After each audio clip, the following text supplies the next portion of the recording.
Hello दोस्तों, स्वागत है डेली क्वेश्चन सीरीज के इस नए क्वेश्चन में, जहां आज हम लोग देखने वाले हैं टाइम एंड डिस्टेंस से रिलेटेड बहुत ही मज़ेदार क्वेश्चन। तो क्वेश्चन आपके स्क्रीन पे है। इस क्वेश्चन को सॉल्व करने से पहले हम लोग कुछ कॉन्सेप्ट सीखेंगे, फिर इस क्वेश्चन की तरफ बढ़ेंगे। चलिए देखते हैं, कॉन्सेप्ट सीखते हैं। जैसे मान लीजिए दो स्थान हैं एक्स और वाई, और दोनों के बीच का दूरी क्या है, फिक्स है, ठीक। और एक आदमी ए है जो एक्स से वाई की तरफ जा रहा है। मान लीजिए एक्स से ये वाई की तरफ जा रहा है और वाई पे पहुंचेगा, और इसकी चाल, ए की चाल मान लीजिए S1 किलोमीटर प्रति घंटा है, और इसको एक्स से वाई तक जाने में मान लीजिए समय लगता है T1 समय लगता है। फिर कोई दूसरा आदमी बी है और वो वाई से एक्स पे जाता है, और मान लीजिए इसकी चाल है S2 किलोमीटर प्रति घंटा, और इसको समय लगता है T2 समय लगता है। अब x और y के बीच का दूरी क्या है, बराबर है। मान लीजिए इसको, ये दूरी है x और y के बीच का, इसको हम लोग d मान लेते हैं। यहाँ से हम लोग देखेंगे कि a के लिए दूरी क्या हो जाएगा x और y के बीच का, तो दूरी बराबर होता है चाल गुने समय। तो चाल है S1 किलोमीटर प्रति घंटा और समय है T1 किलोमीटर प्रति घंटा, तो दूरी हो गया S1 T1। फिर यहाँ से नीचे से B के लिए अगर निकालेंगे तो B के लिए डिस्टेंस कितना हो जाएगा, चाल है इसका S2 किलोमीटर प्रति घंटा और समय है T2 किलोमीटर प्रति घंटा, तो ये हो गया S2 T2 दूरी। ये B के लिए हो गया और ऊपर वाला A के लिए हो गया। अब चूँकि D तो सेम है, तो मान लीजिए यहाँ पे हम लोग लिख लेते हैं A B। A के लिए कितना दूरी था, S1 T1, और B के लिए दूरी हो गया S2 T2, और ये दोनों क्या है, आपस में बराबर हैं। तो यहाँ से आ जाएगा S1 by S2 is equals to, यहाँ पे 2 था, T2 बाई T1। इसका मतलब हम लोगों ने ये देखा कि चाल समय का उल्टा आ रहा है। देख रहे हैं S1 बाई S2 है और T2 बाई T1 है, मतलब पहले का चाल बट्टा दूसरे का चाल बराबर हो जाएगा दूसरे का समय बट्टा पहले का समय। इसका मतलब अगर क्वेश्चन में पहले के चाल का अनुपात दिया हुआ है, अगर A के चाल का अनुपात दिया हुआ है, तो वो B के समय के वैध क्रमानुपात में बदल जाएगा, मतलब उल्टा हो जाएगा। पहले का चाल उल्टा हो जाएगा दूसरे के समय में। तो चलिए अब हम लोग इसी को क्वेश्चन में अप्लाई करते हैं, देखते हैं क्वेश्चन। तो क्वेश्चन देखते हैं। अब क्वेश्चन है हमारे पास क्या है, 6 मिनट के अंतराल पर एक जगह से एक ही बंदूक से 2 गोलियां चलाई जाती हैं। उस स्थान की ओर आता हुआ एक व्यक्ति देखता है कि 2 बंदूकों की आवाज़ की सुनवाई के बीच 5 मिनट 52 सेकंड्स बीत चुके हैं। यदि ध्वनि की गति 330 मीटर प्रति सेकंड है, तो आदमी की गति बताए किलोमीटर प्रति घंटा में। दे दिया हुआ है हमारे पास कि 6 मिनट के अंतराल पे गोली चलाई जाती है और आदमी को सुनाई देता है 5 मिनट 52 सेकंड्स के अंतराल पे। तो चलिए सॉल्व करते, देखते कैसे सॉल्व करेंगे। जैसे मान लीजिए एक स्थान है A जहाँ से गोली चलती है, और दूसरा स्थान है B जहाँ पे कोई आदमी है। A से B पे गोली की आवाज़ को पहुँचने में कितना समय लगता है, 6 मिनट का समय लगता है, ठीक। अब जैसे ही पहला गोली की आवाज़ सुनता है, आदमी वहाँ से भागना स्टार्ट करता है और उसे दूसरा गोली का आवाज़ सुनाई देता है 5 मिनट 52 सेकंड्स बाद। मतलब कम समय लग रहा है यहाँ पे। अगर आदमी बी पे ही रहता तो उसे 6 मिनट का समय लगता, लेकिन लग रहा है 5 मिनट 52 सेकंड्स। इसका मतलब आदमी ए की तरफ भाग रहा है, कम समय लग रहा है, ए की तरफ भाग रहा है, ठीक है। आदमी किस दिशा में भाग रहा है, ए की तरफ, जिधर से गोली चली उसी तरफ। अब आदमी मान लीजिए सी पे पहुँचता है, एक पॉइंट है सी, मान लीजिए ये पॉइंट है सी, इसको ले लेते हैं सी। आदमी जब सी पे पहुंचता है तब फिर उसे दूसरी गोली की आवाज़ सुनाई देती है 5 मिनट 52 सेकंड्स में। ए से गोली चली थी और फिर सी पे 5 मिनट 52 सेकंड्स बाद सुनाई दी।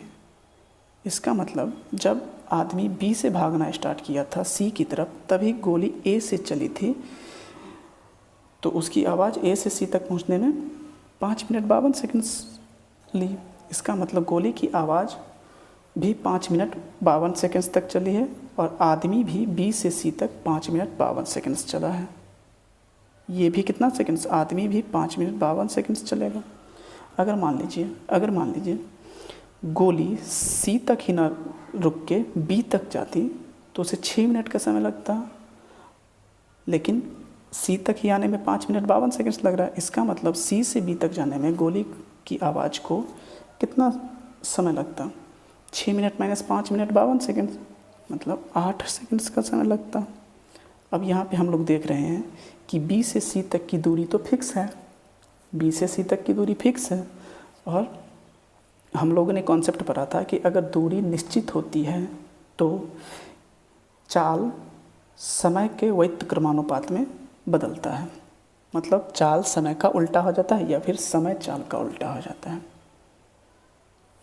तो मान लीजिए अब हम लोग इसको सेकंड्स है, ये 5 मिनट 52 सेकंड्स है, इसको चेंज कर देते हैं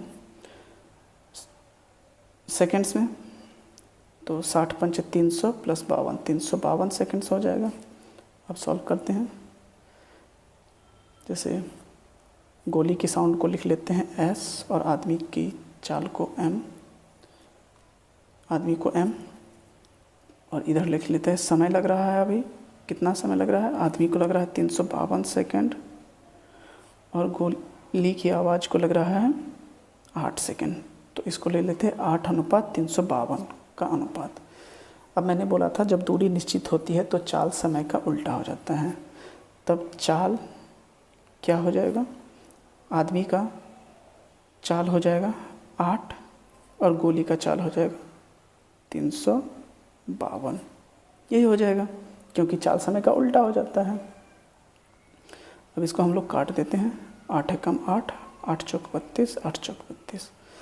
अब गोली का चाल तो हमें दे दिया है सवाल में, कितना है 330 मीटर प्रति सेकंड ध्वनि की चाल, तो यहाँ से 44 का मान कितना दे दिया हुआ है 330, तो 8 का मान निकालना है, तो 8 का मान कितना हो जाएगा 330/44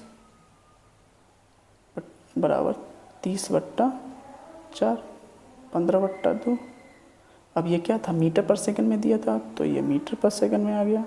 अब इसे हम लोग किलोमीटर में चेंज करेंगे, तो किलोमीटर में चेंज करने के लिए कितना 18/5 से गुना करते हैं, तो 18/5 गुना 15/2, 2 नमा 18 कट जाएगा और 5 दिया 15, मतलब 27 किलोमीटर प्रति घंटा। ये हमारा किसका चाल हो जाएगा, तो आदमी का चाल हो जाएगा।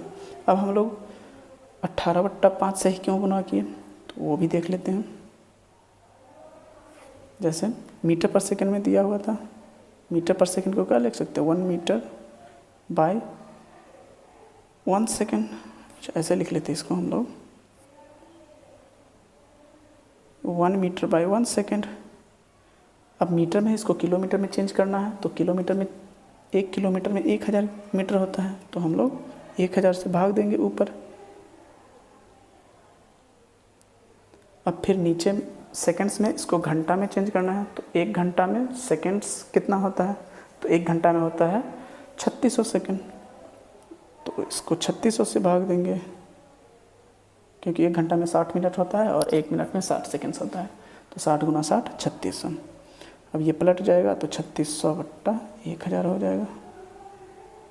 इसी को सॉल्व करेंगे तो 2 जीरो से 2 जीरो खत्म, 2 18 36, 2 5 10, तो यही 18/5 किस में किलोमीटर पर घंटा में आ गया, ये आएगा किलोमीटर पर घंटा में, तो इसीलिए हम लोग 18/5 से गुना करते हैं। अगर मीटर पर सेकंड में किसी क्वेश्चन में निकालना रहे तो हम लोग 5/18 से गुना करते हैं, ठीक। तो अब दूसरा क्वेश्चन देखेंगे इसी मेथड पे, ठीक है। देखिए क्वेश्चन है, एक शिकारी ने 76 सेकंड्स के अंतराल पर एक पेड़ की शाखा से 2 शॉट दागे। एक बाघ जो तेज़ी से भाग रहा है 83 सेकंड्स के अंतराल पर 2 शॉट को सुनता है। यदि ध्वनि का वेग 1162 किलोमीटर प्रति घंटा है तो बाघ की गति ज्ञात कीजिए। अब एक शिकारी है जो 76 सेकंड्स के अंतराल पर गोली चला रहा है, लेकिन बाघ को सुनाई दे रहा है 83 सेकंड्स बाद। देखिए मान लीजिए शिकारी ए पे है और बाघ बी पे, यहाँ से यहाँ तक ए पे और बी पे। ए से शिकारी गोली चलाता है तो गोली की आवाज़ बाघ को सुनाई देती है बी पे कितना सेकंड्स बाद, 76 सेकंड बाद। जैसे ही बाघ गोली की आवाज़ सुनाई देता है, बाघ वहाँ से भागना स्टार्ट कर देता है। इसके बाद उसे 83 सेकंड्स के बाद सुनाई देता है। अब हम देख रहे हैं कि अगर बाघ बी पे ही रहता तो उसे 76 सेकंड्स में सुनाई देता, लेकिन उसे 83 सेकंड्स बाद सुनाई दे रहा है, मतलब 7 सेकंड ज़्यादा लग रहे हैं।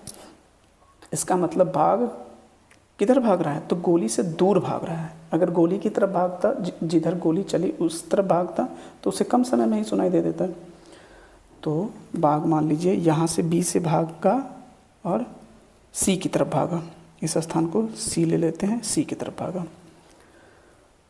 तो दूसरी गोली की आवाज़ बाघ को सुनाई देती है कितना सेकंड्स में, 83 सेकंड्स में।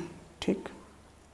अगर मान लीजिए बाघ नहीं भागता, बी पे ही रहता, तो उसे कितना सेकंड्स में सुनाई दे देता, 76 सेकंड में सुनाई देता।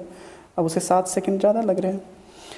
इसका मतलब जितना देर में गोली की आवाज़ ए से सी तक पहुंची है, उतना देर में बाघ बी से सी तक पहुंचा है। जितना देर में गोली की आवाज़ ए से सी तक पहुंची है, उतना देर में बाघ बी से सी तक पहुंचा है, क्योंकि पहली गोली की आवाज़ सुनने के बाद ही बाघ भाग चुका होता है वहाँ से। तो इसका मतलब बी से सी तक गोली को ट्रैवल करने में कितना समय लगता है, 7 सेकंड का समय लगता है। गोली को लगता है 7 सेकंड का समय, और बाघ को कितना लग रहा है, बाघ को लग रहा है 83 सेकंड्स का समय। ठीक है। तो फिर अब वही हो गया कॉन्सेप्ट, डिस्टेंस सेम है तो चाल समय का क्या हो जाएगा, उल्टा हो जाएगा। तो हम लोग गोली की आवाज़ को लिख लेते हैं साउंड का स्पीड, और बाघ को लिख लेते हैं टाइगर। इसका समय दिया हुआ है हमारे पास, तो समय ले लेते हैं। समय, गोली को कितना समय लगता है, 7 सेकंड का समय लगता है, बाघ को लगता है 83 सेकंड्स का समय। अब चाल क्या हो जाएगा, इसका उल्टा हो जाएगा। तो इसका चाल हो जाएगा, चाल लिख लेते हैं, साउंड का चाल कितना हो जाएगा 83, और बाघ का चाल हो जाएगा 7। ये कटेगा नहीं, कटेगा। अब मुझे ध्वनि की चाल दिया हुआ है, साउंड की स्पीड दी हुई है कितना, 1162 किलोमीटर प्रति घंटा। तो 83 का वैल्यू कितना दिया हुआ है, 1162। तो 7 का वैल्यू फाइंड करना है। 7 का वैल्यू कितना होगा, तो 83, 162, 3 चौका 12, 83, ये कितना टाइम्स में कट जाएगा, 14 टाइम्स में। तो 7 का वैल्यू हो जाएगा 7 गुना 14 बराबर 98, मतलब 98 किलोमीटर प्रति घंटा किसकी चाल थी, बाघ की चाल थी। ये क्वेश्चन समझ में आ गया होगा। अगर वीडियो अच्छी लगी तो लाइक कीजिए, शेयर कीजिए, सब्सक्राइब कीजिए। Thank you, all the best.